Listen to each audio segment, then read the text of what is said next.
And welcome back, everybody, to another episode of Bubba and the Bloom, episode 290. We're heading to the mound for our positional reviews of the 2025 fantasy baseball season, starting with the starting pitching position, part 1. And try to get through the first 40 pitchers off the board. We'll see where this one goes as we bob and weave through the top 140 ADP where starting pitchers were taken. Talk about that and much, much more. But before we get to the starting pitchers, you can find me on Twitter at BDentric, the podcast at Bubba Bloom Pod, and on Patreon at patreon.com/Bubba Bloom, and my co-host, as always, on Twitter at RyanBHQ. Ryan Bloomfield, how we doing, my friend? What's up, man? Happy Halloween to you and the little one. Yep. We're ready to roll here. Banana suit is unwrinkling. It's getting ripe. It's getting ripe for Friday night Halloween. So can't wait. It's probably my favorite holiday of the year just because my kids love it so much. So stoked for that. And then obviously FPAS next week. So things are very good in the world of, I will say, Bubba and the Bloom. I'll speak for you as well. Yep, things are good. Things are good. We're inching closer to everything. The only thing that really stinks is we talked about it when we first logged on earlier. There's nothing on TV. We're watching women's golf because there's nothing on right now. It's the doldrums of sports at the moment, and it is what it is. That's why we're talking baseball, because that's what we do all year round. But that's the only real down part of the movie. Has Halloween. Looking forward to that one. See the excitement. I do wish someone would dress up as a functioning iPad on Halloween night and stream the Game 6 of the World Series. It's going to be tough to miss. That's right. I think it's right at 5:00. I assume 5:00. Yeah, that's right when we start trick-or-treating. Yep. A good thing is we should get back by the last few innings. Hopefully, watching the Jays celebrate in their own home field. But I told my buddy he's got the traveling Starlink. And we have some toddler, little kids going with us. So we'll have the pool carts. So I said we could put that bad boy in there, and we could stream stuff real easy, boys. But their wives frowned upon it. No one told me no, but their wives frowned upon it. So we probably won't do it. Oh well, their problem. Their problem, not mine. Yes, that's for sure. But that'll be fun. We will probably talk about that, and if you're at first pitch next Thursday, you will see us in our outfits, not live, but that's always, no, definitely not live. I'm not backing. This thing is I don't want to say one and done. Maybe I'll wear it next year, but I mean, I mentioned last show, really the only reason why I'm dressing up as a banana is because my kids want to laugh at me and then put me in a blender so make a smoothie out of me. So I like it. Yeah. That reminds me, I got to get the Olaf costume down from the closet, make sure it's good to go from a couple years ago. Get the cobwebs off it. Yeah, there's no way that's coming with me, though. I'm looking at the amount of stuff I'm bringing to FPAS. You're bringing a lot of stuff. You have, I'm not going to say gone overboard, even though I just did. You've hooked it. We've got many trinkets and items that we are bringing. You are bringing to first pitch. Yes, I'm looking at that right now. It almost needs its own carry-on by itself, but we'll be good. We'll be good between the golf bag and the large luggage bed. Will be half empty on the way home. Hopefully, we'll be good. Good to go. Yeah, man. All right. Before we get into the starting pitchers, let's talk about the World Series. Game 5, Trey Savage, filthy. But we'll go back to Game 3. We kind of talked about that the other night, the marathon that went on and on and on. Game 4, Jays come out and take care of business. Game 5, Davis Schneider lead off dong. Vladita goes deep.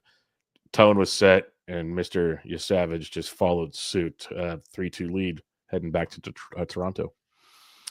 Yeah, super impressive that, I don't know, the narrative was that whoever Game 3 went on so long, whoever was going to win Game 3 is going to win the series. Super impressive for the Jays to drop that Game 3, but then come right back and win 2 on the road. So we will see. Obviously, people listening to this later on in the offseason are like, all right, guys, I know what happened in the World Series, but I did want to bring up, I tweeted this last night about Trey Savage, and just in terms of fantasy for next year. And this tweet actually got a little bit of run, which is something these days.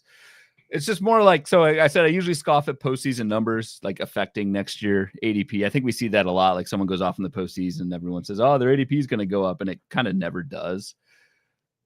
I think Trey Savage, and I mean, see what you think. I think that has to matter for Trey Savage just because of his unique situation in rising 4 levels in one season and having now a sample size in the postseason that's now bigger than his sample size in the regular season. So I think it just, I don't know.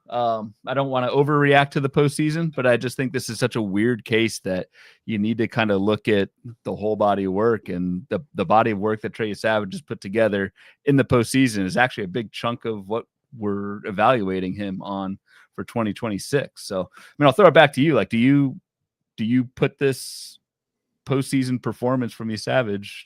How much does that weigh in for 2026 for you? Oh, it helps a ton. We know we're not supposed to overreact too much to it, but with a young pitcher, he's getting more innings, which is always a plus to what we talk about for workload for next year. He's doing it against, as Joe Rico tweeted out, he's faced the top 3 offenses according to WRC Plus this season so far, and he's just been just fine in what's going on out there. Looked great.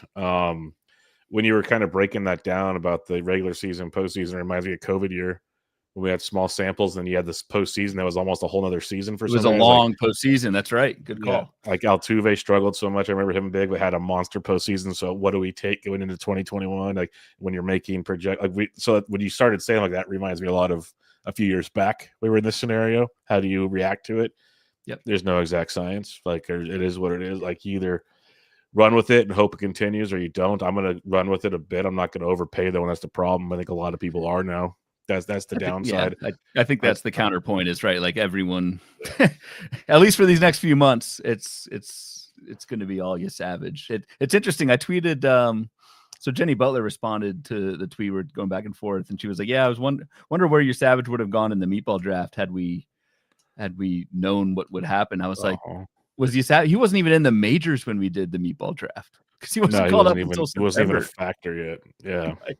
Just nuts how quickly things can change. Well, that's how stupid we are for drafting that early. But like Frank Stanfield put out a tweet this morning, Thursday morning, which kind of puts the Trey Savage thing into like perspective a little, I think, because people are going to overreact to it.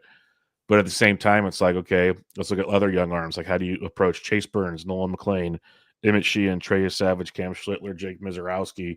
That's the ones he mentioned, but there's so many more of these young arms, which we saw all have their like couple week runs of being really good. Some were longer than others. So they all kind of had a Trey Savage moment. Now, given Savage, again, biggest stage, top 3 offenses, maybe a little different, but they all had their moments. And which one do you categorize as, okay, I believe it? Which one? Like, there's so many questions with these young arms. Usually it keeps you and I away from these guys. Yep. But I don't know. The way we've talked position players, we'll talk some pitching today, is sometimes I think embracing the chaos might be better these days in certain scenarios, not all scenarios. And I'm not saying go full crazy, but when we start talking certain pitchers, at least outside of the top, maybe after this list, start taking some chances. But again, I'll have a clearer answer probably after the next couple episodes of this. Yeah. Yeah, I don't know. It's just an interesting exercise having now 26 postseason innings for Savage. Only had 14 in the regular season. It's like those 26 postseason innings and now combined 40 major league innings. That tells me a lot more than pretty much any kind of minor league sample, just because the conversion and translation of a lot of those minor league stats is always tough. So I don't know. Just thought it was a really weird or just interesting kind of like one-off. I don't remember a case really someone rising this fast, but then also having so many innings in the postseason where it's like, I need to kind of adjust a little bit and factor that in, while also probably not overreacting like some will in the market. And probably this entire conversation might be for naught, because I'll probably end up with no Savage because he'll be so expensive. But I don't know, just one of those cases where I think you do look at postseason, and you're right. Like, it probably hasn't been that way since 5 years ago when the COVID season. And the last thing I'll mention on this is just wrapped up an NFBC 50 with some of the Discord folks today or yesterday. Yesterday today. Done already. Wow. It was quick. It was a quickie. 2-hour clock goes to the hour clock. It moves. Savage picks 6 in round 16. That I could almost stomach, honestly. That seems pretty good. Wow. Now that pick happened before game 5. Okay. So now I'm curious to see where that jumps. But even if he's outside the top 10, I know it's a 12 team out of 15. I'm much more inclined to give that a discussion. That'd basically be towards the end of this top 40 we're talking about. That's where it gets. That's where the discussion begins. Do you believe he's a top 40 arm? I was going to say that's late because Savage was drafted in the 14th round of our meatball, but that's a 15-teamer versus 12-teamer. So, yeah, and then like you look at some of the names that we're going to discuss on this, or maybe not discuss, but they're here. Like you got your Nolas, your Luis Castillo, Zach Gallen, Sandys, Flaherty. There's a bunch of guys here that make it an interesting situation. This could be the obviously the Savage episode, but this could be the new Colson Montgomery episode where after every pitcher you ask me, would you rather Trey Savage or whoever we're talking about? Let's see where the night takes us. Don't tip me with a good time. Yeah, exactly. All right, let's kick it off then. Again, we've got the top 40 according to NFBC ADP. I'll let Ryan explain it much clearer than I'm about to. So we're flipping over to pitchers since there are so many more pitchers than any other position at hitters. We're trying to get a big pool here with 40, and then we'll do the next 40 on the next episode. But similar type of format that we have had on all of our review episodes. This is preseason entering 2025 ADP preseason rankings next to how they actually finished after 2025 with color-coded ERA, WHIP, and strikeouts. Probably should have added wins, but I always try and keep these boards as simple as possible while also showing information. Just a lot of numbers if you start adding more stuff on here. So I think two big takeaways for me. A few. The top three pitchers, Skeen, Skubal, Crochet, all finished in the top three. I don't think I've ever seen that before. I mean, that's more just like probably a one-off, but that's really interesting. Anyone on the Patreon probably saw Ben Tidd's excellent article where he compared preseason ADP versus end of season Razzball dollar values. And he's got a table near the end of that article of starting pitchers in 2025. If you went early at starting pitching, with always a few exceptions, but in general, the market performed very well hitting these early starting pitchers as a whole. There's always going to be, your Dylan Cease, Cole Reagans that we'll probably talk about, but it was a very good year for the market finding these early starting pitchers. However, in Ben's article, he also included the previous two seasons, 2023 and 2024. The market was horrendous at picking and identifying early starting pitching. So it's always just a word of caution of trying not to overreact to 1 year, quote unquote, trends, because it's 1 year can't be a trend. So just thought that was interesting. If you are a Patreon member, please check out Ben's article. It's up on the site. It was really good. Last but not least, and I'll throw it back to you, Bubba. And this kind of goes along with Ben's point. 22 out of the top 40 starting pitchers finished in the top 40. So I probably should have looked at what previous years, what that rate is, but over half, I think that's pretty solid for a position where so much can go up in air at really any time. Yeah, majority of the guys, just quickly looking across the board here, the big snafus were injury related, is what I would say. So not a lot you can predict there, but pitchers do have injuries. That is a common thing. You have your Obers, who just completely disappeared from the face of the planet. So who knows where that went. But a lot of injuries. But as a whole, yes. What I like seeing here, honestly, is yes, the early picks, you get some elite ratios and all that good stuff. We talk about that on the previous shows every single season. But one thing I talked about a lot was strikeouts. You can get these 200K guys on the second half, 21 through 40. There was 1, 2, 3, 4, 5, 6 over 200. There was almost not. There's 9 over 185. It's almost half of your 21 or through 40. Yeah, 185 or more Ks, which is tremendous when you're looking at those type of numbers. And it also kind of, you tend to make fun of me in a joking fashion that I like to wait on pitching. It worked out on this board. I'll say that much. If I started to wait towards that, closer to pick 100 level of things. Yeah, because you like to wait on pitching. Yeah. I mean, I remember your beat Bubba OC. You waited till Freddie the 9th Peralta. round to take your first pitcher, and it was Freddie Peralta. 7th overall. Finished 7th overall. So why do I make fun of your ass? I don't know. I just like to. And then Carlos Rodon was my second, finished 10th overall. So, yeah, there was a really lucrative both pocket. over 200 Ks, by the way. Yes, well done. Are you done? Keep victory lapping that one. You should. Nope. Those were good picks. Nope. As you were. Very lucrative pocket from like ADP 90, starting like Joe Ryan, Logan Webb, even Hunter Green, all the way down through like Pivetta at pick 137. A lot of those guys were very good. Joe Ryan, Webb, Green, Hunter Brown, Max Fried, Christopher Sanchez, Freddie Peralta, Brian Wu, Carlos Rodon, Nick Pivetta. Like that was there were some duds in there. I did not mention the great Aaron Nola in that list. There were some duds in there, but that was a very profitable portion of the draft in 2025. Yeah, 7 sub-3 ERAs. Like, that's outstanding.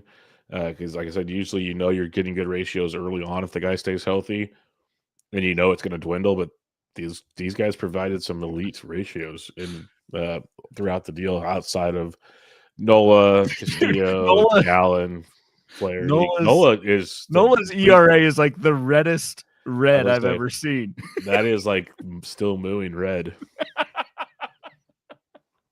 It's going Aaron Nola. Yeah. That's shit. I forgot to cook the steak red. Yeah. 6.01 ERA, Aaron Nola. Damn. Yeah, he got cooked is what happened. Yeah, but otherwise, honestly, like it felt like pitching was really bad this year, and maybe next week's episode will show us that it's really bad this year.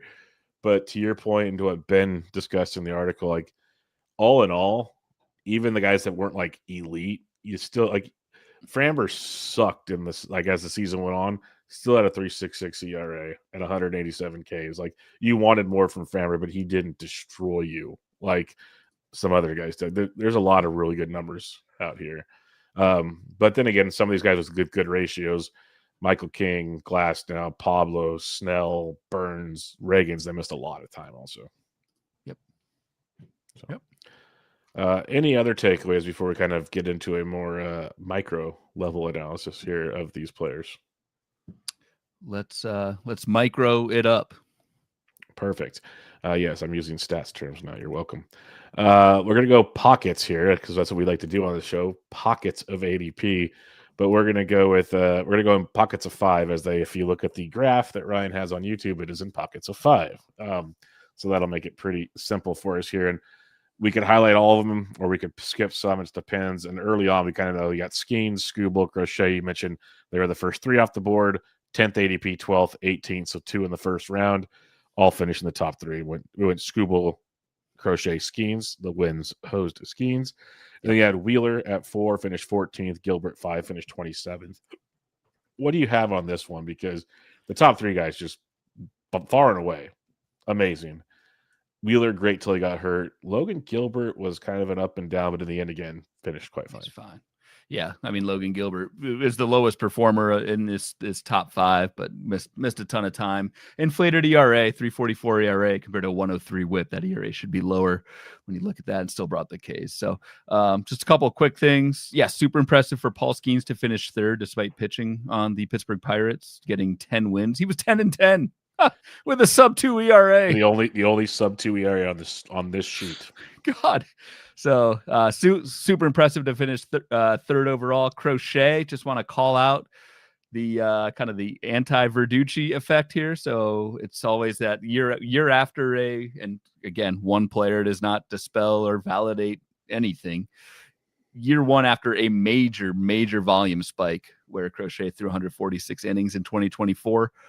Yeah, he threw 205 last year in 2025, and skills did not skip a beat. So just want to shout out that one as if you're looking to draft somebody who just had a big spike in innings in 2025 next season. Again, Garrett Crochet does not dispel that myth, but it's possible you can get even better and then not even fall back. Yeah, he doesn't dispel the myth. We have other guys that support the myth as we go farther down the board. So but to Ryan's point, and this isn't a preview show, but I'm still not comfortable with Crochet, as weirdly as that sounds. So a whole other topic for a whole other day. But Wheeler's dude got hurt towards the end, which sucked because he was. I think he could have challenged for the third spot, honestly, on this board just because of wins with Philadelphia. Skeens could have felt like fourth. I'd love to go back and look where was Wheeler at the injury on this board, and because he finished at 14th, he was on his way to being basically runner up to Skeens in the Cy Young, and that's an interesting one as well. Yeah, finished 14th, missed the last 6 weeks of the season. So then that somewhat nice part of that is you probably cut Zach Wheeler and you didn't have to stash or hold like you did a Logan Gilbert who was hurt at the beginning of the season. But yeah, I mean, a crushing blow, of course, but still to finish 14th, missing 6 weeks, that's certainly a fine pick at 22 overall. And early reports are saying he might not miss much regular season at this point in time for 2026. And so far, I've 2 for 2 and drafted him. So let's go. You're taking him in both your leagues. Because he's going later than he has ever gone. Like, so I'll take the chance in these DCs where I can draft depth. Let's do it. Yeah. All right. Next pocket, your 6 through 10 went from ADP 30 to 44. So basically round 3. All went around. It's just something we talked about last year looking at pockets of ADP. Like, you have a few stragglers in rounds 1 and 2, and then people go hot and heavy, like 3 rounds 3 and 4 with pitchers to load up. So we got Chris Sale, who finished 20th. Blake Snell finished 62nd. Both those guys had time on the IL. Corbin Burns finished 76, missed most of the season. Cole Reagan's 104 IL. Dylan Cease just unlucky as lucky can be, finished 105. That's just not my bias. We've both mentioned that on previous shows. Like, his skills are still very good. I'll support that claim.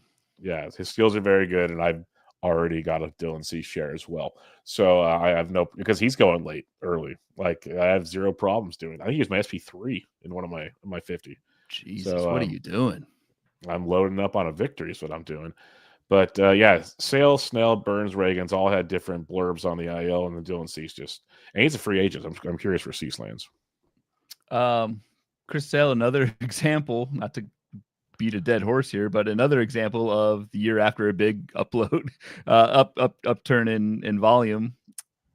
177 innings last year, got hurt down to 125 in his age 36 season. But similar to Zach Wheeler, like, while Sale was pitching and healthy, you were good to go. The problem with Sale is the injury was middle of the season, right? So I remember I dropped Chris Sale.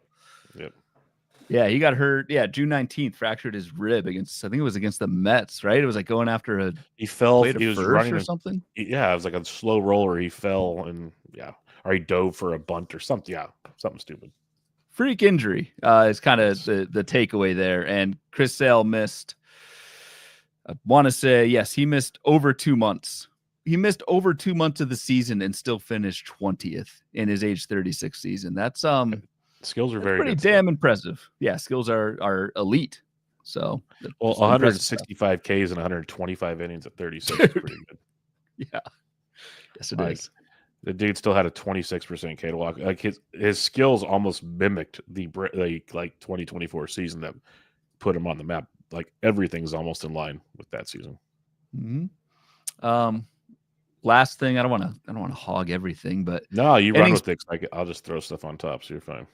All right, cool. Just the Corbin Burns injury. I know Corbin Burns was a fade for both of us. I don't think we expected this. This is just a cautionary, someone who just signed a big contract, age 31, kind of still in his prime, coming off innings pitch totals of 167, 202, 193, and 194. Goes under the knife for Tommy John. It's just like, if we can't trust Corbin Burns, and again, we were off of Burns more for the skills, the fastball, the lower strikeout rate and whiff and that sort of thing. But man, did not think he'd go under the knife for Tommy John surgery, given, so much repeatable volume in previous years. If we can't trust Corbin Burns to stay healthy as a starting pitcher, who can we trust? Amen. And that was one of the during draft season, like, yes, this is the most trustworthy guy we have out there. So yeah, that was a big, and going home, all those storylines just did not work at all. I want to talk Cole Reagans for a minute though, because Cole Reagans was having quite the weird season, is what I'll say. He's another one that had high ERA, but all ratio indicators suggested no, this is not who he is. WHIP was one, like, respectable, like pretty solid. And he had a 30%, by the end of the season, almost a 31% K to walk, which is awesome. He had the shoulder injury, but came back and made 3 appearances, which I like to see as well, totaling Yep. 13 innings over those 3 appearances, allowed 4 runs, struck out 22 over those innings. So he came back and looked very dominant again, which was good to see. I think he's one of those guys that, yeah, anytime a guy's got a shoulder injury is not great, but now let's talk Pablo Lopez. Let's talk about some of those guys that we've always been scared of. Like Cole Reagan's still had the strikeout stuff, even when he returned. And the old adage is like he came back to the mound. Some guys don't come back to the mound. He came back. He made 3 appearances. He got a decent amount of innings, honestly. Like 18 innings is nothing to laugh about. It's almost as much as your Savage had. So, like here we are. So I just want to highlight that because, yeah, the 4.67 ERA, albeit really bad. There's really no sugarcoating that. It's a 2.52 Sierra. To go with that 30.4% K to walk.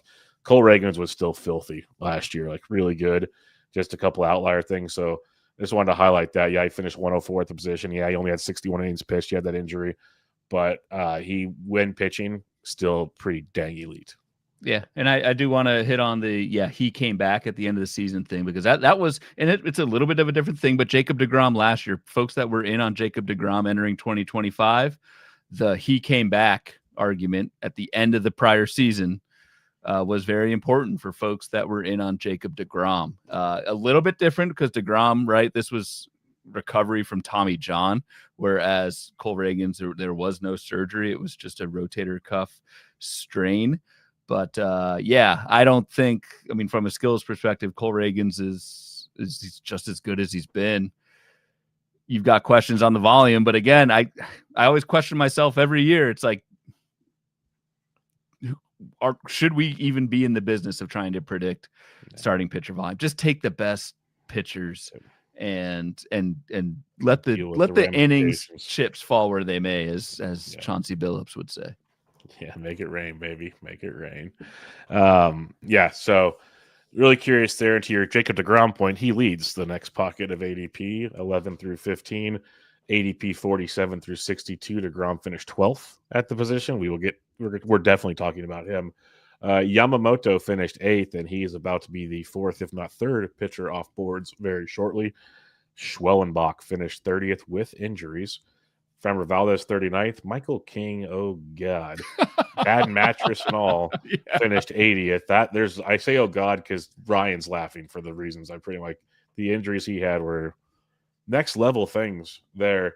But let's start with deGrom because you mentioned like Reagan's had 18 innings pitched this year to finish. deGrom only had 10 2/3, so it wasn't even like a big sample. Right. But they slow played him coming back, just like the Royals slow. Like they gave Reagan's like 2 extra minor league starts. Like the original date that he's coming, because I remember covering that all the time on the news deals. So they really made sure. Another reason I'm kind of like, okay, I kind of trust what's going on here. They did that with deGrom the previous seasons where I'm going, that the Rangers did. Yeah. And he came back. Jacob deGrom, we had the discussion last year, Ryan. You like had your little your sheet out with the projections, like if he throws 70 innings, if he throws 100 innings, so on and so forth. And like I think we came out to, okay, if he throws 100 innings, you're going to be close to getting your ADP value. Jacob deGrom threw 172 2/3 innings. That is absolutely insane with a 2.97 ERA, Ryan. He had a 3.32 Sierra, so it wasn't even that far off. The only thing that slipped a little bit was the 27% K rate, which for him is a slip, still very good. And his walk rate went up a bit compared to recent seasons, but still a 22% K to walk. The dude threw 172 innings. This one surprised me. 37 years old. Yeah. 37. Did not think he was that old. So I'll stop there and let you have more Jacob deGrom runway. But what he did, I obviously have said multiple times here, Twitter, everywhere. I get the big L for this one because I stayed far, far away. But, oh, man, impressive stuff. Yeah, I share that L with you. I mean, I had no deGrom. I was just worried about the age and the workload. And 172 innings after throwing 40 the 2 previous seasons combined. Yeah, this wasn't vintage deGrom, but you can't expect vintage deGrom when you're 37 years old. And vintage deGrom is pretty much like a god in terms of how good he was. So, if you drafted deGrom 11th, got 12th value back, like that is a huge, huge win. So congratulations. I had 0 deGrom. One of the other things real quick, I remember this very clearly because I was in Anaheim when he was giving up home runs to, what's his name? He got cut like 3 days later playing third base. His only home run of the season, old guy. I totally just skipped my mind now. On the Angels? Yeah, no one knew why he was playing all the time. Utility player. That's killing me right now. It'll come to me. But it reminded me his second half was pretty bad, and I wonder if it's a combination of the age, the extra workload. Like he was 2.32 ERA in the first half, again different than the HQ that we talked about last week's splits. But 112 innings in the first half, through 60 innings in the second half at a 4.180 ERA. Yep. He saw his strikeout rate drop from a 31% to a 25% strikeout rate. K to walk below 20%. In the second half, he was still good, but there was definitely a drop off in overall production. So, kind of curious if he was just running out of gas from not pitching. Like it wasn't even just last year where he had 10 innings, Ryan. It was 30 innings in 2023, 64 in 2022. He hasn't thrown over. The only time he's thrown this many innings was back in 2019. So it was quite a workload bump for Jacob deGrom. It was. I think my opinion on the second half slide, and it's good to bring up, is I think it was mostly just home runs and homer to fly ball luck. Homer to fly ball in the first half was 9%. Second half was 18%. Nobody really holds an 18% homer to fly ball rate unless you're Bailey Ober. I don't think this was a thing of deGrom running out of gas. Swinging strike rate was up. Velocity was up in the second half. So I think, I don't know, gave up a few more fly balls. I just think more of them left the yard than should have.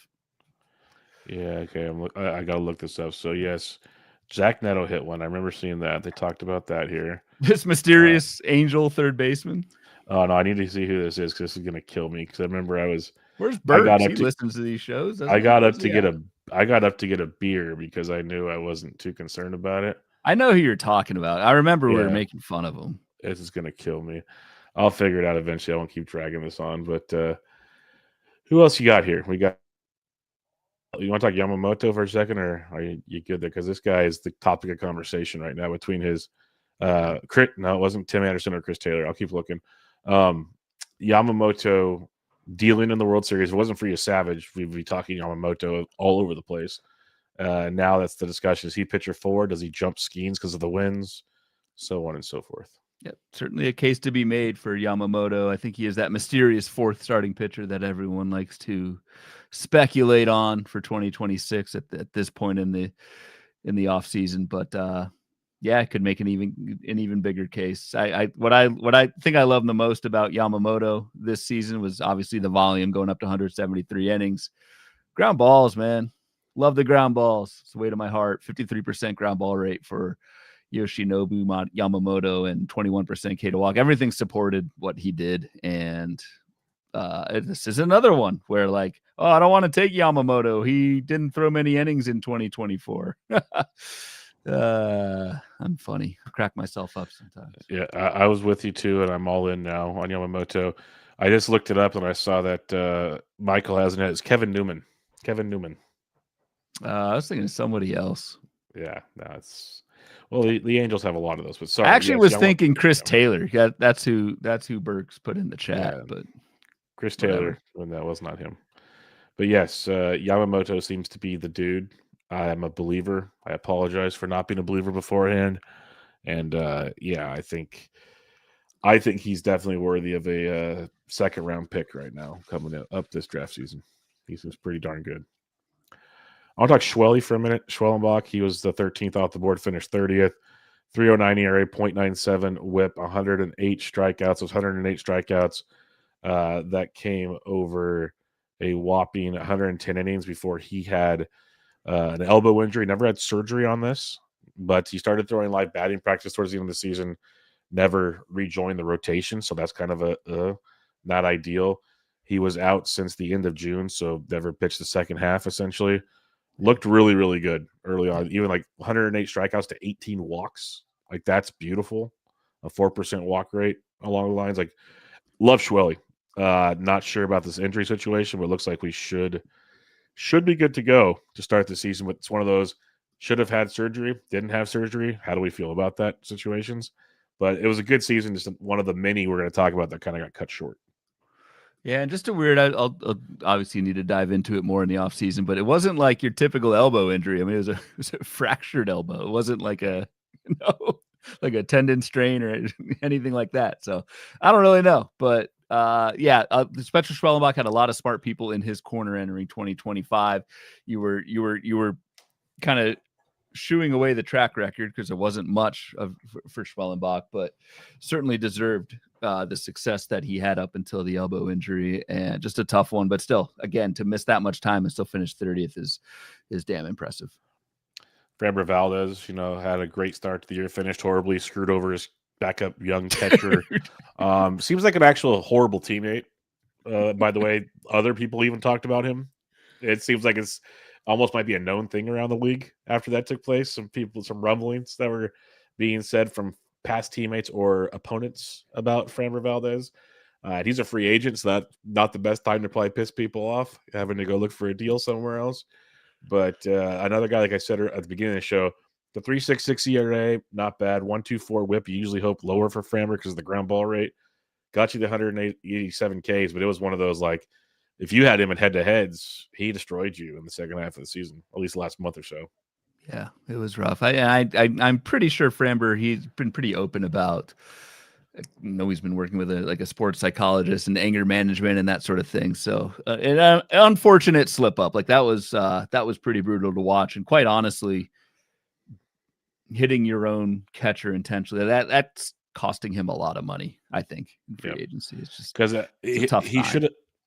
he should have at least come out and like taken the fall for it. That would help a lot. That's the PR. Yes, the PR, and that's not even an anger management thing in that moment. It's the PR cleanup left a lot to be desired afterwards. Yeah.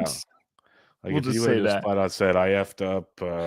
Just I come out and issue. say I shouldn't have I've just come out. Right. But no, he blamed his catcher for it. Yeah, that's not good. Not good, but not good, Bob. Not great. And then I got nothing on Michael King because we've talked about him a ton. He was supposed to come back, never came back. Came back, shouldn't have come back because, oh, God, that was bad. So I don't even know what his deal was at this point in time, but I hope he has like a new mattress sponsor or something because I don't really think that was the real injury, but that's what they're using. That's how it all started. If you're a mattress company or pillow company, I don't think you're in San Diego. I don't think you're looking at Michael King for sponsorship. I don't think it was that either. It's just too weird of an injury, and then he was out and just disappeared for too long. He was humming right along. I thought I had him in labor. He was my SP1, and all of a sudden, just the next day, he was gone. Imagine how much you would have won by if you stayed healthy. Goodness gracious. Or if I took, I was all, this pocket of 5, DeGrom, Yamamoto, Schwelly, Framber, and King. Guess who I took the most? Framber and King by far, and didn't have really any Yamamoto, DeGrom, Schwelly. If I went early pitching, it was either Cease right before this pocket, or it was Schwelly, Valdez, King. I pretty much skipped the DeGrom. Some Reagans too, I thought.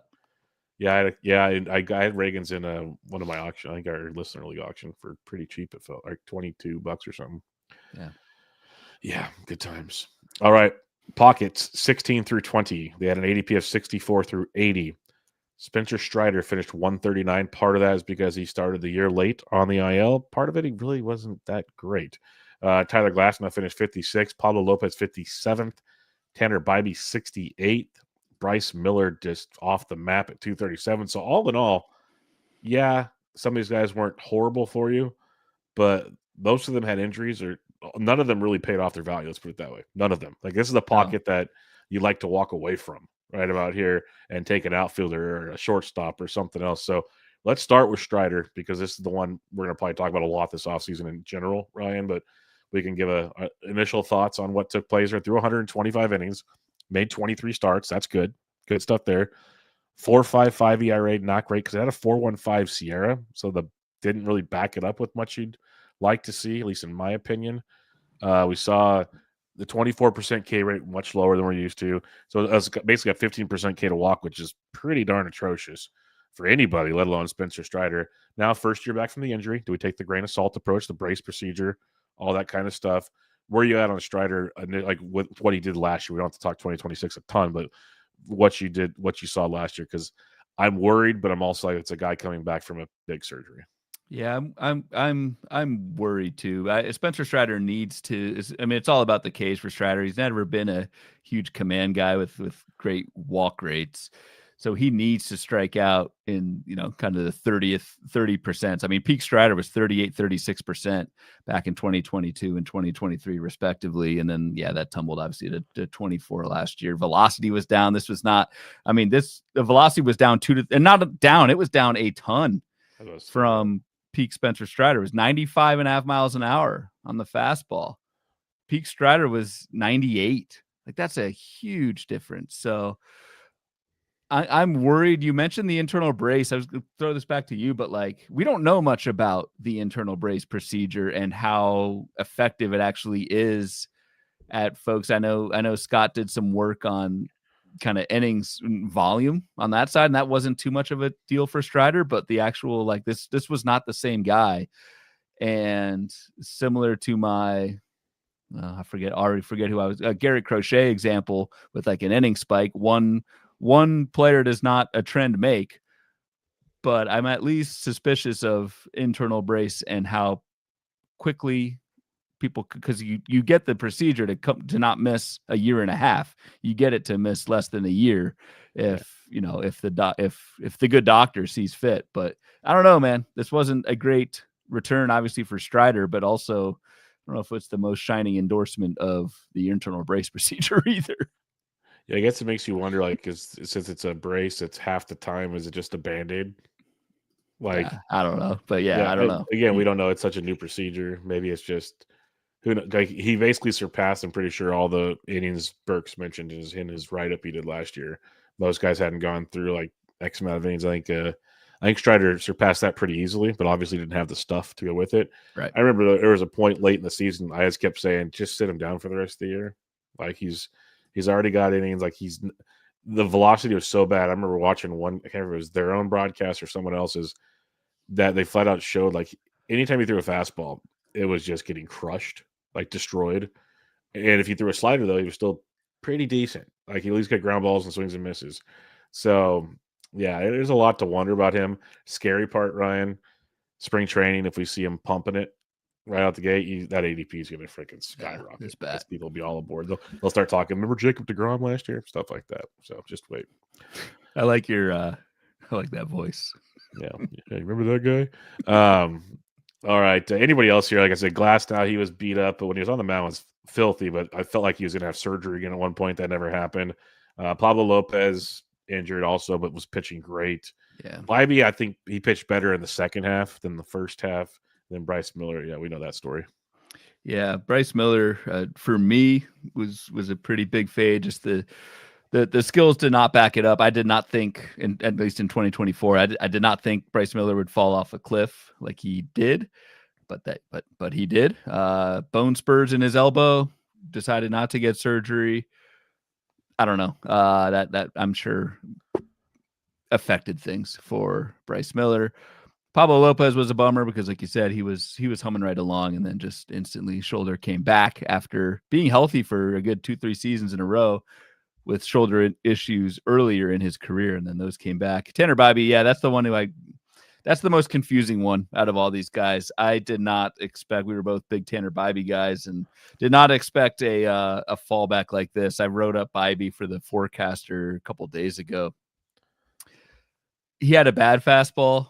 That fastball went from bad to horrendous in 2025, and just so bad. It's like a 4 or 5% swinging strike. That's just terrible. The fastball is not fooling anybody, and obviously that affects your secondaries, which are still good. But I don't know. The Tanner Bybee collapse is confusing to me, given the age, the track record, and all that. Yeah, he's always been a guy, like I read about him a couple of years ago. The fastball's so bad, but at least in 2025, I don't know if it's a good or a bad thing. Like, he lowered the usage a lot. It went from, like, 2024's 43.4 lowered to 27.3 last year. Yeah, more sinkers though. He used his cutter less. He used his sinker a ton more. Like you at least in the right, and his and looked like he ditched this. Or no, you used the sweeper more too. That's what it was. The sweeper and the sinker both got a lot more usage. So the sinker's obviously not going to be your strikeout pitch. you're hoping the sweeper is, but hasn't. So he needs to go back to. He has a pretty good sinker. He's got a great changeup, and his off speed stuff's good. He just needs to figure out how to make that work. Yeah. All right, 21 through 25. Bailey Ober. He's on my probably DNL do not draft list right now. Good Lord. Even though, we'll talk about Bailey Ober finished 214th at the position. Shota Managa finished 34th at the position. Joe Ryan finished 16th. Logan Webb 19th. Hunter Green 21st. You mentioned this pocket being strong. We just mentioned you could have skipped the last pocket, moved on, and been much happier. Like I said, I'm pretty much done with Ober until proven otherwise. I was a big believer in him, and nothing that I saw gave me any hope at this point in time. Unless he has a facelift, maybe I missed it, but I'm pretty much out on him. But the rest of the guys, all aboard that train. Yeah, I'll spare the Bailey Ober debate for an off-season show because I probably will be back in, depending how he looks in the spring. Well, he'll be but free. I just hate myself, so I'll draft Ober and Nola together. And you would, yes, yeah. So, but yeah, we'll shelve that for 2025 at least. Bailey Ober, this was so damaging. Because it not only was a 5.10 ERA, a 1.3 WHIP, you pretty much had Bailey Ober in your lineup the entire time. Velocity was way down. It was at 90, almost said 90 degrees for some reason, 90 miles an hour. Hip injury. For me, that's the big thing. How much did that affect things? Can an offseason of rest help Bailey Ober, who I think was pretty obvious was pitching hurt, and that affected the velocity? So we'll see. But no matter what, just a terrible, terrible season if you drafted Bailey Ober as an SP1 or 2. And I did in a couple spots. Yep, agreed. Shota, very strong showing. Still has an issue with the home run ball, which is a bit concerning. And the strikeouts were much lower than I'd like, like 117 Ks, given he missed time with the hamstring injury. But still wasn't a massive strikeout guy. Like that, we didn't see that. So I'm kind of wondering there. But like I said, Ryan, Webb, Green, love them all. Webb led baseball or the NL in innings, strike. I think the NL is strikeouts because he had pitched Skeens. No, he had more than Skeens. So I think he had the NL lead in strikeouts too. He had more Ks than Skeens? 224 to 216. Oh, wow. No, Webb was ferocious. Because I've said that about Webb every year we've done a show, Ryan. When people say he doesn't do this or that, Webb's different almost every year because Webb just pitches. He does it's a different setup every year. Like if you look at his pitch mix changes every year, it's a different dude. So just realize you're going to get a workhorse that usually gets you good ratios, and you hope you get the Ks. This last year you did. We'll see next year. But yeah, I like all these guys. I just wish Shota, I need to figure out what's wrong with the strikeouts there with Shota. Other than that, I'm pretty pumped on the rest of them. Yeah, the strikeout issues with Shota are pretty rough. I think we'll always, I don't know, I think could be undervalued because we don't focus on whip as much as we should. And Shota is a whip beast, 0.99 whip. Like that really does help a lot. You mentioned the home run problem, but I mean, whip counts just as much as ERA, and a home run is, in terms of whip, home run's the same as a walk or a single. So you just need to pair Shota with a bunch of high strikeout guys, and they could work. I don't have too much else to add. Like Hunter Green could be a top 5 pitcher in all of baseball, probably is when he's healthy. It's just, the question. It's always the question with Hunter Green. That's why he finished 21st. Could have finished much higher, but had a 0.94 whip, 276 ERA. Awesome season for Hunter Green. Yep, most definitely. 26 through 30, Aaron Nola finished 222 on the list. Bryce Miller was the only one that finished worst in the top 40 on this list. Aaron Nola had the highest ERA on this sheet. Just throwing that out there as well. One of the highest whips as well, like third highest on this board. So great year for Aaron Nola. Hunter Brown, looking at you, Ben Ted, finished 5th on the season. Max Fried finished 11th, which was a smoke and mirrors 11th, but he got it done. Robbie Ray, 41st. That kind of dwindled as the season went along for Robbie Ray because he started out like a gangbuster. And then Christopher Sanchez, your boy, 6th on the season, absolutely filthy year. So 2 top 6 pitchers, ADP 93 through 101. The Max Fried comment, I don't know if it was smoke and mirrors. Why do you think it was smoke and mirrors? It was more just like you're waiting for, okay, not you. Most of us are waiting for the other shoe to drop with Max Fried. As the season went on, his indicators looked better. Like his 3.6 SIERA at the end of the season is good. It got better as things went along. But I was just looking at a guy, 8.7% home run to fly ball, which I guess if you're a lefty's better in Yankee Stadium, of course, but a guy that perennially gave up a lot more home runs because he's given up fewer fly balls this past, like actually he gave up 30% fly balls, the most since 2022, but also like the fewest home run per fly balls outside of 2022. Yeah. So I was just waiting for other things to go wrong. 17% K to walk doesn't scream ace to me. So there's a lot of balls in play with Max Fried, but he kept getting it done. So like I was always waiting for it to blow up, but he actually got better as the season went along, to be honest. Like the strikeouts, the games, I'll give him that credit. Earlier in the year, I was waiting for just the blow-ups to take place. Yeah, and I think I was always waiting for a forearm injury, and that's why I was always off of Max Fried. But hey, he threw 195 innings. I mean that's why Max Fried. The two reasons why Max Fried finished so high in the Raider is it was good ratios, but it was 195 innings of good ratios. Like that's a lot, and then 19 wins. I think he led the majors in wins. Yes, he I did. don't think we had a 20 win guy this year. So 19 wins is. Yeah, like not. I think I forget the exact number. I remember Ray Murphy said this on an HQ radio episode at the end of the year. There were not many. I don't want to say the wrong number, but there were. I want to say less than 10. There were not many pitchers who had more than 15 wins in the entire league this season. And for Max Fried to get 19, that separates him quite a bit. And you can't really depend on that to happen again. Like, yeah, you're going to get a bunch of wins on the Yankees when you have a 2.86 ERA. But is it going to be 19 again? I don't know. But still, 19's huge. Yeah, just looking at this sheet. So you want 10 or more? How many wins did you want? 15 or more. 15 or more. Yeah, there's 7. It's Fried, 19. Rodon, 18. Crochet, 18. Peralta, 17. Webb, 15. Lazardo, 15. Brian Wu, 15. And that's it. Like that's crazy. Like to me, that's crazy. That's a very low number for 15 or more wins. Yeah, I just want a couple minor things on Max Fried real quick.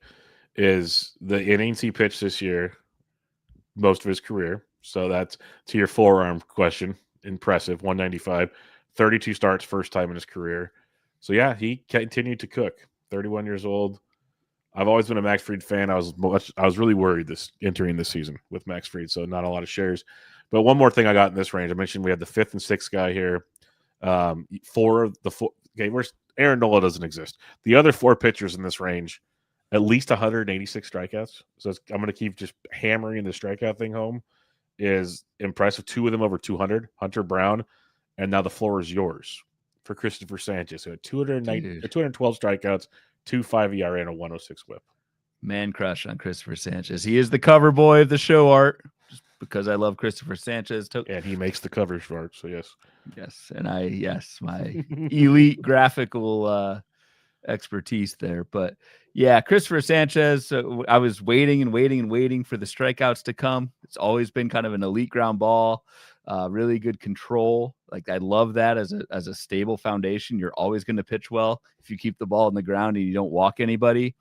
Christopher Sanchez took the next step up this season with a huge K rate, 26% for him. That's massive. It was 24 and 20 the previous 2 seasons, and it was backed up 14% swinging strike. So you always if you see a jump in strikeouts, look at the swinging strike. Did they miss bats? That correlates very closely with Ks, and the swinging strikes for Christopher Sanchez were absolutely there. So awesome season for Christopher Sanchez. This is another one where, I don't know if you remember, because this ADP that we're looking at is main event ADP. Christopher Sanchez was one of the highest risers in the main event compared to previous drafts.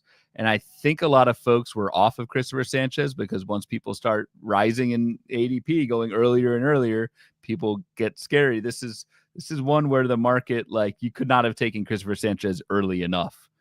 Looking back, so hell of a season for him. Well, I remember, because I liked him as well. You sold me on him a long time ago, but when he passed Freddie Peralta, who we'll talk about in a minute, I was like, no, I'll just take Freddie, which still worked. I'm not saying it didn't work, but it's like, no, I'm going to take the guy I know has done this before, then not the others. So great year for Christopher Sanchez. Really excited for 2026. Burks in the chat. 9 pitchers have 15 or more losses. Crazy. More pitchers had 15 losses than 15 wins this season. Yeah. Hashtag baseball. Yep. All right, 31 through 35. We got Frederick Peralta finished 7th the position. Luis Castillo 38th. Just boring, but really good 38th is what I'll say there. Zach Gallen, 108. The second half helped out a lot there. Sandy Alcantara, 194. That was just a wild ride. And the second half helped a lot there too. Yes, yeah. It And was then even Brian worse. Wu finished fourth. Yeah, because Gallen and Sandy, I dropped both of them in most formats, and still glad I did. But they did have decent second halves, which we'll highlight in a minute. But I just had a quick note on Freddie. People are kind of like wondering, is he worth the price because he doesn't go deep, this, that, and the other. He had 17 wins, but 33 starts. His 3 straight seasons of at least 30 starts. 176 innings. He's got 165 or more in 3 straight seasons, which, he might not ever be the 200 inning guy, but you give me 175 in this culture we're in. 19% K to walk. His walk rate's been up the last couple of years, but so has his strikeout rates just fine. You're good in that regard. He did overachieve slightly with a 3.68 Sierra, so that's fine if you want to argue that. But Freddie's just consistently putting it together out there on the bump. We'll see where he pitches next season. If he's in Milwaukee for the full season, that's another question for another day. But he'll be 30 years old next year, and I still have full faith in Freddie. Like, yeah, any pitcher can get an injury, but it seems like there's always enough people that are skeptical of him where he always comes in it feels like a nice price tag for Freddie Peralta. Yeah, I remember debating you on Peralta quite a bit. Like, you really love Peralta entering the season. I thought he was fine, but I remember talking him down just because the second half of last season was pretty rough. And rough in terms of strikeouts and velocity. When I see that drop, I start to get a little bit nervous. And Freddie Peralta blew that away. So I took Christopher Sanchez instead. So I guess maybe we both win. But yes, no, hell of a season for Peralta that I did not think was coming given the late slide the previous season.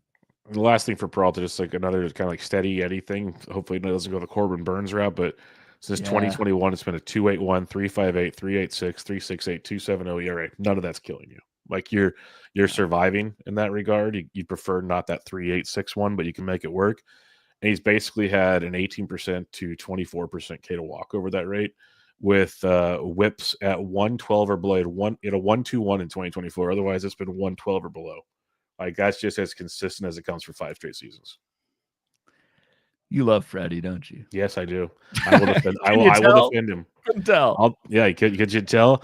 At least he didn't. Well, I'm just going to stop there. I'm not going to bury Aaron Nola anymore. Yeah, man, come on. And then I'll quickly say something. Brian Wu, I was so far wrong on that one. The guy was supposed to have like surgery 3 different times, it felt like, in the previous season. So I'm like, I'm just going to stand back and watch. And I did stand back and watch a potential Cy Young winner if it wasn't for Tarek Skubal. So, good Lord. I still won't draft him this year. Like, I'm terrified of that situation.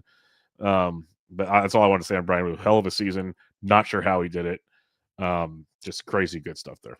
Now, if you'd have told me that a single pitcher in 2025 had whatever it was, 24 straight starts of 6+ innings, I'd be like, no way. If you would have told me it was Brian Wu, I would have been like, you would offered. Yeah, smoking something. So yeah, 186 innings. Did not think that was going to happen. 4 1/3 in the playoffs. I wish it was 5 1/3. Would have gotten Springer out in Game 7, but we will move on from that, even though we won't. More will. Hell of a season from Brian Wu. I was off on that one. Luis Castillo, just everyone rags on the guy. Finished 38th. Like, let's go. He's fine. No, the ceiling's not there, but you throw that many innings in Seattle, like, you're probably going to be decent. So fine with Castillo with that output. Sandy, I think, is the last one I probably want to bring up. Probably talking about all of them anyway, but just, I don't know. For as bad as the first half was, did seem to kind of shake off some of that Tommy John rust in the second half. Was quite a bit better in the second half, to the point where I'm interested next year. I don't think this is ever going to be the Sandy pre-TJ. That the whiffs were not there for Sandy in 2025, even in the second half when he got a lot better. Maybe they can come back next year. Who knows? A year or two off of TJ, but at least a nice recovery from Sandy in the second half. Yeah, I liked what we saw in the second half. I'm still wondering if I want to be interested, though, just because he's such an accumulator, and if he's not going to dominate, like, does he accumulate what you need? But then again, he's not the same price tag, so another story for another day. I just want to highlight something else on Luis Castillo, since I am one of them that buried him often. Boring is beautiful is something we talk about a lot on this show, and I might need to embrace this when it comes to Luis Castillo. Not all of your pitchers, Ryan, because some of them, like Aaron Nola, suck. But Luis Castillo, similar to the Freddie Peralta discussion I just had, since 2021, it's been at least 25 starts, 30 or more in 3 out of 4 seasons, at least 150 innings pitched. ERAs are all below 4. Last 3 years, 3.64, 3.34, 2.99. Like very serviceable there. Even the whips, 118, 117, 110, 108 the last 4 seasons, all very serviceable. Strikeouts are slowly dwindling. The last, I guess, 22%, 24, but then back-to-back 27%. So that's slowly dropping down, which comes with the age, and boring is beautiful. He'll be a free agent this year, but I did at least want to highlight to the fact that one of the reasons I know you liked him is boring is beautiful, and he's about as consistent as it comes in your ratio departments when he's out there on the bump. Just say boring is beautiful again. I didn't hear it kind of good boring enough the first couple times. I love it. I love boring is beautiful. That's probably one of my problems with my OCs. I need to stop with boring is beautiful. 15s, yes. 12 teams, no. Last group here, 36 through 40. Talk about a roller coaster of emotions. Jack Flaherty finished 106th position. Yeah. If he faced a really good team, he dominated. If he faced a bad team, horrible. That was documented in the Discord. It was oftentimes. Yes, every start. Carlos Rodon finished 10th. Nick Pivetta finished 13th. Sonny Gray 47th. Obviously, the Dylan Cease conversation there. Much better than those numbers showcased. And then George Kirby finished 58th. Lots of injuries. Maybe got it going towards the end. I still was never fully bought back in as the season went on Kirby. But you've been a Kirby guy. So board is yours. Flaherty, I'm just probably should stay away from for my own sanity. But what are your thoughts on this list? Nick Pivetta, probably first and foremost. We're going to talk about him a bunch at first pitch. He's on your pitcher panel, by the way. He's on my list. Yep. Are you the leadoff for Pivetta or no? Or somebody else? I believe so. I'm probably not. I think so. I'll check. No, I'm curious. For as much as I've liked Nick Pivetta throughout his career, had never thrown a sub-4 ERA season until this year. He'd throw a 2, 8, 7. So Nick Pivetta still has never had an ERA in the 3s. So. I do have Pivetta. Okay. You're the leadoff on Pivetta? Pivetta, Ober, and Cade Horton are my leadoffs. I get to Ober. The guy said I'm never drafting again. I get to lead off. You're leading off on Ober? I gave you Ober? Yes, you gave me Ober. So that'll be... Dude, I told you, I'm there for the comedic relief. You picked a good one. I'm glad you're on this. So it's Bubba. It's a... For folks not going to first pitch, I know missing out, but for folks that are, it's Bubba in the bat flip. So Toby reunited up there, and then Pollock and Sporer on the pitching panel. So a fireside flip. Yeah, fireside flip on Saturday morning at 8:00 a.m. 8:10 sharp. Yeah, I'll be wearing sunglasses on stage. Yeah, won't be the only one at the conference 8 a.m. So. Anyway, I won't steal your first pitch thunder from Nick Pivetta, but it finally happened for Nick Pivetta, and I love to see that. Sonny Gray's interesting to me because yes, he got unlucky in terms of the ratios, but you could also argue that Sonny Gray got lucky in the strikeouts. Yes, in the wins. The wins too, yeah. So we just mentioned how 6 people got more than 15 wins or something. Yeah. Sonny Gray had 14 wins with a 4.28 ERA. It's kind of interesting. The luck kind of tilted more in wins, even though he did pitch better than a 4.28 ERA. Just had a bunch of really bad blowups that inflated that ERA, but pitched well overall, I thought. Well, let me, as I scroll through his game log here, let's put it this way. Out of his 14 wins, only one of them was a blowup. He got 6 runs in one of them. The rest were all quality starts. Yeah, so maybe he wasn't even that unlucky. Maybe the ERA is inflated just because he had so many bad outings. He had one outing against the A's, 6 innings, 7 runs, no decision. He picked up a 5 innings, 6 runs versus the Yankees. So when he blew up, he blew up. Let's put it that way. Yeah, I recall. Yeah, no, I'm with as a Sonny Gray. Plenty of shares here too. But when he pitched, outside of the blowups, it wasn't like he's blowing up and he's just throwing mediocre games. He pitched well. Yeah. It was a roller coaster, highs and lows for Sonny Gray. And at the end of the day, this was someone I remember, I had drafter's remorse by opening day. Cause remember, he was terrible in spring training. Velocity was down. He revealed that he was hurt at the end of the previous season in the spring. I had full Zach Greinke on us. You full Freddie Freeman. Oh, I punctured my rib in the postseason last year. Yeah, I took a lot of late shares of Sonny Gray at that discounted price. For him to finish 47th, yeah, that's fine. That's fine. I'll take it. Yep. Yeah, Pavetta, Rodon. Rodon is a guy I circled heavily in draft season, so I'm happy with that. 309, 105, 203. He had 18 wins right behind his teammate Max Fried. I circled him for a guy with the 200K upside, hoping ratios didn't crush me. That did not happen. So very pumped on the Rodon story as well.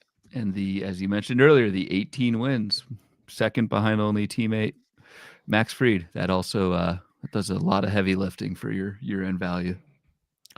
Yes, indeed. There you go. A quick run through the 40s. We didn't deep dive into all of them. There'll be much more discussion on pitching throughout the coming weeks on this show. Don't you worry about that. But we highlighted a lot of them. If you're in the Discord, if you have more questions, let us know. We'll talk about them more in the next episode if you like. But final thoughts on this board before I hit a couple listener questions for us.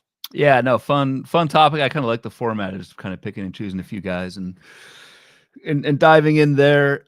Yeah, I mean, after talking through a bunch of these players, definitely like a pretty good year for the market in that top 40. You're always going to have your blow-ups, your injuries, that sort of thing. But I feel like there was more good than bad if you went early at starting pitcher in 2025, certainly compared to the previous two seasons. Completely agree with you. Let me get to our show questions because I always have it up and ready, of course. Straface23 says, how many starting pitchers should go in round one this upcoming year, do you think? Probably, it's always like 2, maybe 3. I'm going to go 2. I'll probably say 3. You never know. Any draft, there could be a 4th if Yamamoto gets helium. You never know. But Skeen Skubal, I think for sure. Probably Crochet as well. And then Yamamoto probably a little bit after that. We'll go deeper into this conversation in our preview show in a couple weeks for like probably like a month for pitching, month and a half. Good discussion this past week in the Discord about the top 4 pitchers and some very nice people saying Skeen should be 4th on this list. And I don't disagree with very smart people. Yes. Yeah. So it's a discussion we'll say when we have more time to discuss per se and more maybe digging in on our parts to kind of have a better basis besides just pointing out some obviouses. But very interesting discussion points on that. Yep. Starface23 also says, how much does league size matter when determining when to fire on SB? 15 teams and deeper, get aggressive quick.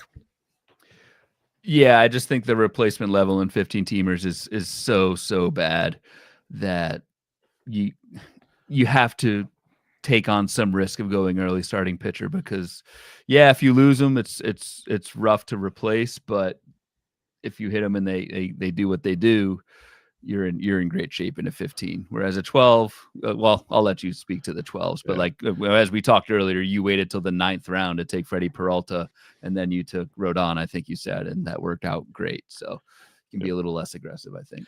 You can be less aggressive. Plus, that draft took place in February, so ADP hadn't really shook out yet.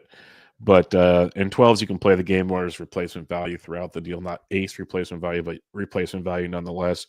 15s, I'm usually not as aggressive as some guys are. Some drafts it will be just depending on how it flows, but I like to have at least one by round 5, like I try to.